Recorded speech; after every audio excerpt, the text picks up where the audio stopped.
Welcome to the whole program. This video is on guilt, how to cope with guilt, the types of guilt, and how guilt affects us right now because of the COVID-19 pandemic. Before we discuss the different types of guilt and how to cope with guilt, let's define guilt. So, guilt is an emotion that plays a role at the personal and relationship levels. Guilt is an inherently internal emotion, guiding our behavior and self-image. On the other hand, feelings of guilt form through interpersonal experiences with family and friends. Guilt is a self-conscious emotion, as it involves evaluating yourself.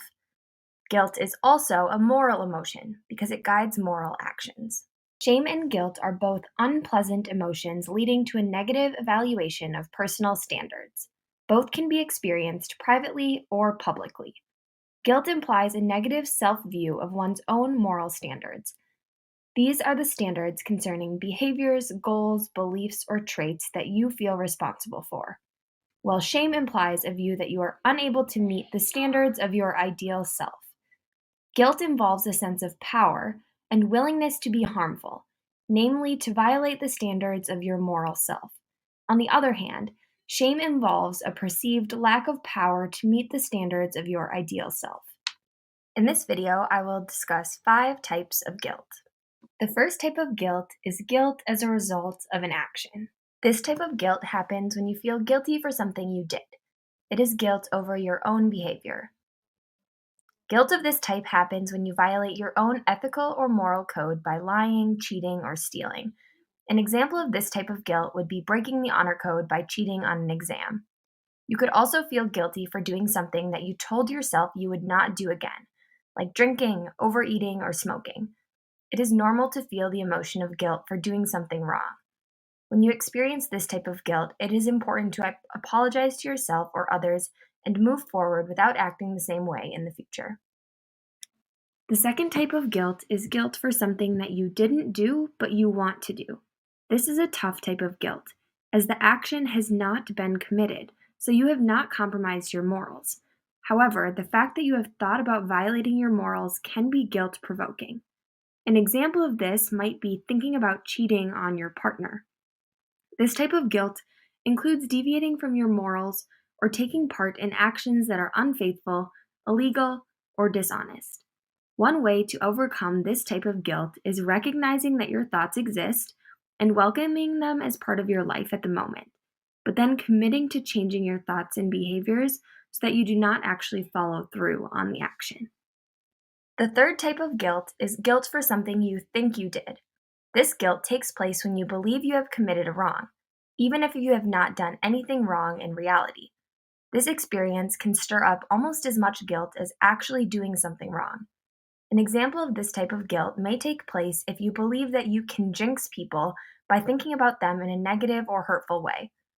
This can happen when we believe we have harmed someone or when you misremember a situation and attribute a mistake to yourself.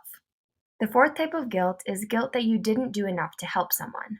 An example of this type of guilt may occur if you have been putting a lot of time or energy toward helping a person or a group of people.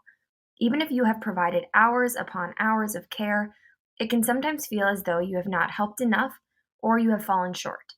These feelings are commonly referred to as a side effect of compassion fatigue and lead to feelings of guilt.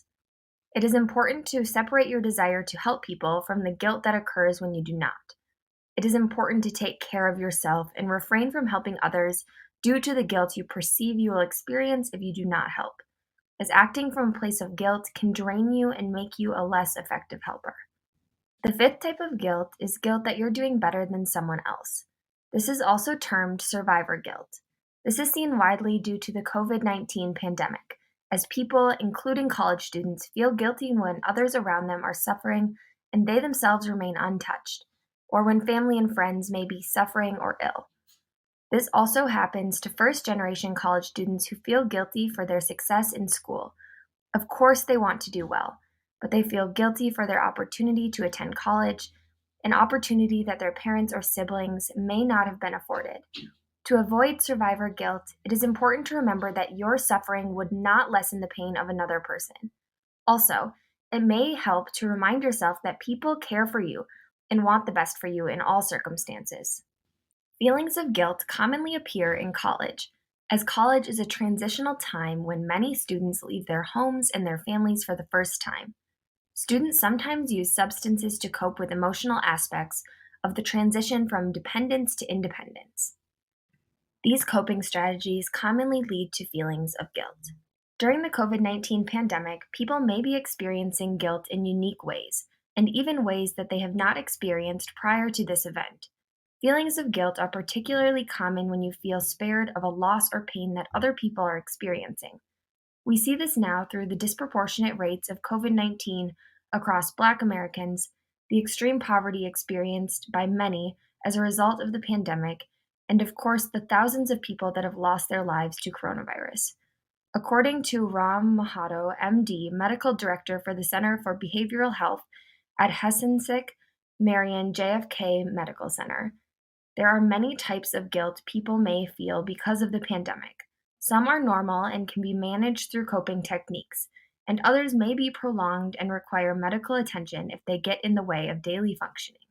Commonly, guilt is experienced along with feelings associated with anxiety, stress, and depression. These symptoms might include fatigue, changes in appetite, changes in sleep, lack of interest in activities, inability to concentrate, or feeling disconnected. While these are symptoms of guilt that are experienced by many people, they will not all take place at once, and you might not experience any of these symptoms. So, we've talked a lot about guilt, but how to cope with guilt. One way is to foster awareness of your feelings. Try to understand when you are feeling the emotion of guilt and why you are feeling it.